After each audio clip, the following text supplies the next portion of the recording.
Today you are going to learn something very, very extraordinary. How many of you are familiar with the Tuskegee Airmen? Any hands? Do you know who the Tuskegee Airmen are? Any hands? Okay.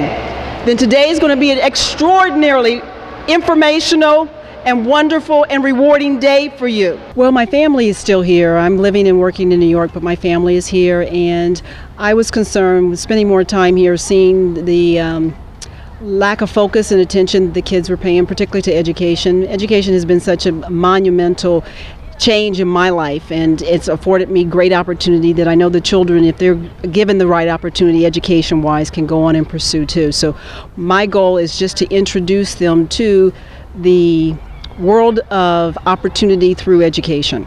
My name's Ed Morest. I'm the president of the Ohio Memorial Chapter of the Tuskegee Airmen. And we've partnered with the Driving Park Civic Association. And Stacy's here with me today. And we're going to talk a little about some of the things that we plan on doing in the future.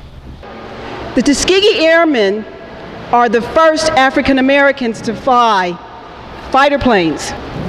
And the amazing thing is, at the time that they did it, they were not supposed to be pilots because the United States was still very segregated, and there were things that African Americans were prohibited by law from doing, one of which was piloting a plane. But these brave young men decided against the odds that they were going to push past the barrier of no and turn no into a yes. The Tuskegee Airmen's helping it in a lot of ways. One, it is such a unique story, particularly for African American children, because often they feel as though there is additional adversity that they face. And I like to remind them that they have far greater opportunity than the generations that have gone before them. So while life and adversity challenges everyone, there are so many others, especially our forefathers, who have gone through so much more than we've gone through. So we have to build on their legacy and the opportunity that they have afforded us. And there's just so many doors and opportunities that are out there now that they aren't aware of simply because they haven't had the exposure. And so programs like the Tuskegee Airmen and Mr. Morass coming and talking to them just opens their eyes to see things that aren't common, aren't well known. And it's amazing that even though the Tuskegee Airmen lived here in Hanford Village, again, just a stone's throw away from here, very few of the children were even aware of that. So it's just bringing them back in touch with their roots, their history, and knowing that they too can overcome. What we like to do is get out the Tuskegee Ohio Memorial Chapter and partner with groups like Stacy's group here. And we're trying to do that throughout the city because we're trying to identify kids that would like to be involved in aviation, and we'd like to be able to guide them in that direction through some of the programs that we have in the Ohio Memorial Chapter. Stacy has some kids that's interested in aviation, and we're going to work with her in the future to get some of this stuff going. And we also have partnered with the Buckeye Tigers, who is the president. John Mitchell is the president of that outfit, and we're going to be working with him and his kids. And he has a program that's already established and up and running. So hopefully we'll be able to bring some younger kids into that program and get the kids interested in aviation, not just pilots, but mechanics, administrative aviation, and other jobs. Even the kids that are interested in ground crew work. We're interested in those kind of kids too. How many 10-year-olds do I have here today? Raise your hand if you're 10. 11, 12, 13, 14. Okay. The youngest Tuskegee Airman to fight for the United States entered when he was 17, just a few years older than you are now. The absolute oldest Tuskegee Airman in World War II was just a few years older than you. Grandpa was 22 years old. So when you sit up and you think about how difficult life is for you, how challenging life is for you, how the obstacles seem insurmountable to you, think about a 17, an 18, a 19, a 20, a 21, and a 22-year-old going to war for a country that still considered him a second-class citizen. So these young men proved that what was told about their lack of intellect, about their lack of stamina, about their lack of physical skill, about them not being able to learn, was all false. They beat the enemy. They beat Hitler, and they showed America their greatness. Well, we've got a couple of projects and initiatives that we've got ongoing. A couple of weeks ago, about 16 of the children had their first free plane ride. Again, introducing them to aviation. Just put out a couple flyers and asked the kids if they would be interested in a free plane ride. And 16 showed up and we're ready to roll. 20 showed up late, so we're actually scheduling a second round of that.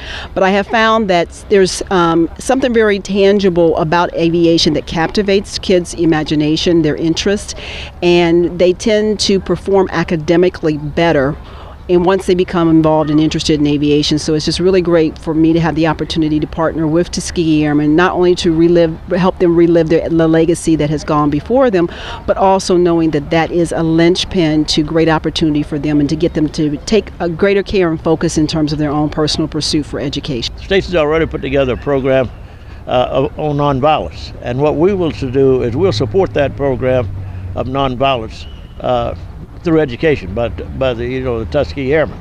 Education is a great way to educate kids about how not to get in trouble. So we're very supportive of that, and we'll be working on that program.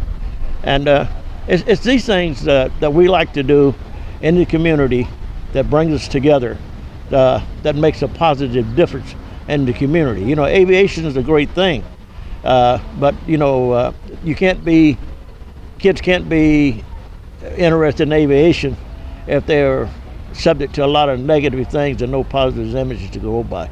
So what we like to do is go into the community, talk about those things, and we have some professional people in our organizations that we like to bring in also to talk about different things, to let them know that there are other professions out there besides what they're exposed to in their communities. Our plan for an education center is huge, and we're working on that now. And what we're trying to do is raise enough money that we can get an education center built out at Rickenbacker, which was formerly Lockbourne Air Force Base, and that's where the Tuskegee Airmen were.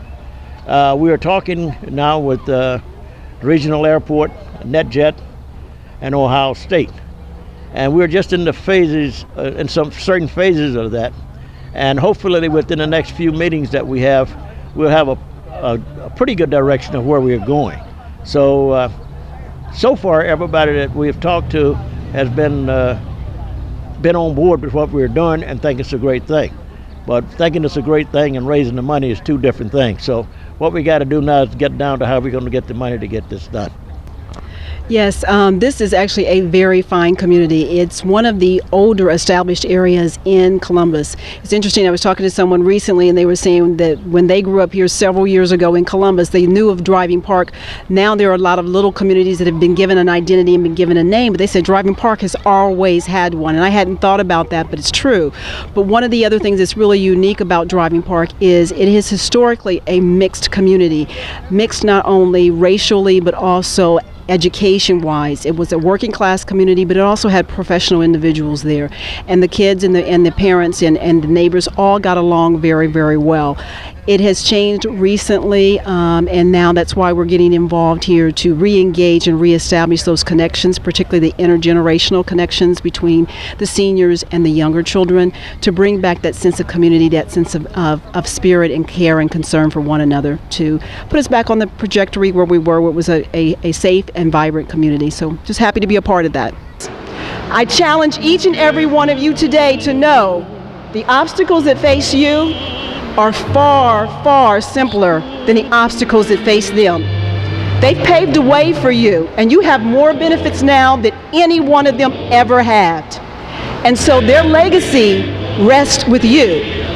Today we're challenging you to rise above whatever situation or circumstance faces you to be the very best that you can be. Because I know I'm looking at tomorrow's leaders, tomorrow's teachers, tomorrow's scientists, tomorrow's doctors, tomorrow's astronauts, and tomorrow's pilots.